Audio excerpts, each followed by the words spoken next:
This video is going to be a rebuttal of sorts to the people who are pointing the finger at the National Weather Service for supposedly not doing their jobs when it came to forecasting the big floods, the massive floods that happened in central Texas over the 4th of July weekend that have killed, at this point, I think 43 people.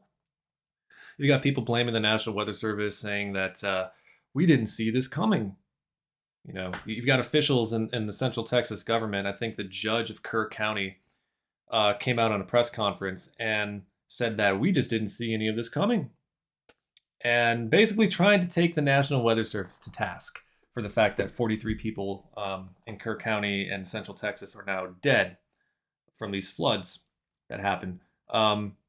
So one thing that is good to remember, for those of you that don't remember, is that the Trump administration cut 500 jobs, and a lot of those forecasting jobs, from the National Weather Service. And the National Weather Service forecasts the weather. They don't just tell you, oh, you need to take an umbrella with you when you go out today. It's going to be a little rainy. They deal with tornadic events. They deal with flash floods. They deal with hurricanes. They deal with all the weather, okay? They're there to protect your lives and your property, not just to tell you to take a freaking umbrella with you when you go out the door. So defunding them, unless there's a really, really solidly good reason to, is so foolhardy. It is so stupid.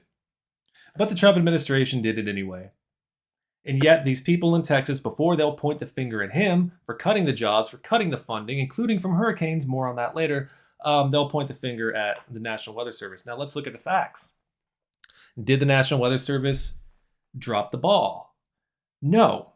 Monday, 5 days ago, they predicted that there would be heavy downpours in the central Texas region. And if you live in the Texas Hill Country, you should know, if heavy rains are forecast, you should be on high alert.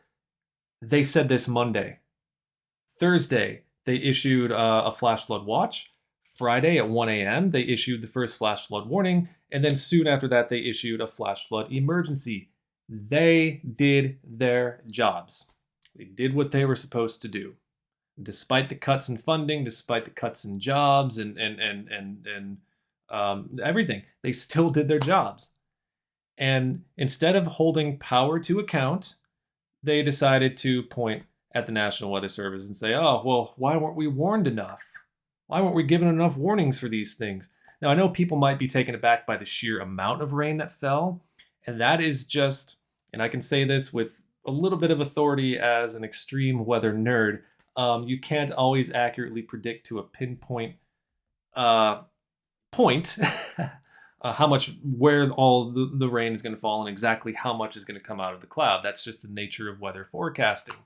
But it does not make the forecaster's life any easier when you're cutting colleagues and when you're cutting funding. You know, this is the National Weather Service. This is NOAA. These are the people whose, it's not just an empty slogan, protecting life and property from all hazards. That's just, that is exactly what they do. That's one of the last agencies in the United States that you, as a citizen, as someone who lives there, would want funding taken away from. It doesn't make any sense. And it surely doesn't make any sense to not point the finger at the person who had the power to not do that, but did it anyway, to take the funding away and to cut the jobs. And I don't know if it's because these are Trump people. Central Texas can generally be pretty to the left. I don't know. Are they just really in shock over what happened, this big disaster, and they need someone to blame? I don't know. It sure as hell wasn't the National Weather Service or Trump that put all that water in the clouds, but we do know who took the funding away from the people whose job it is to help tell you how much water is going to come from those clouds. It's just, we are so deeply in the find out portion of the fuck around and find out, aren't we?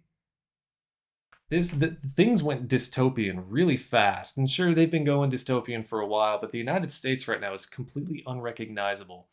And when you have people who are quicker, who don't want to adequately hold power to account, people within the government itself, it just makes matters so much worse. What logical reason was there for Trump to want to cut funding from hurricane satellite data, to leave hurricane forecasters in the dark in the middle of hurricane season. What good reason was there for it? There wasn't, other than efficiency. For whom? Is the government more efficient if a hurricane blows through with very little warning, with very little knowledge of just exactly how powerful it's going to be, and much more damage is done than expected and budgeted for? Is that efficient?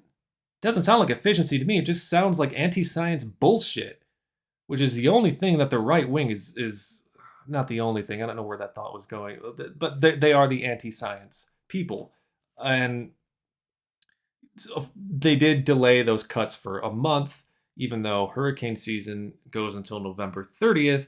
But you're seeing effects already of what is happening when you cut funding from things like the National Weather Service, from NOAA. And if we do have a particularly bad hurricane season, and any forecaster says that they did not have the proper tools to look at these hurricanes, one of those tools is from the satellite data. It gives them the ability to look at these storms 24/7 rather than just during the daytime with the traditional satellite data. The satellite data that Trump doesn't want them to access anymore goes into the storm, helps them see much more of the hurricane, and helps them see it 24/7. You don't want stuff like that cut. And if any of these forecasters after this hurricane season say that their ability to forecast storms was hampered, and they're already saying it right now, you should take their word for it. And you should take their side, because they're not there with a political agenda. They're not trying to curry favor or votes. They just want to save your lives. Maybe a little bit of your property too. Start holding power to account. And have a good day, folks.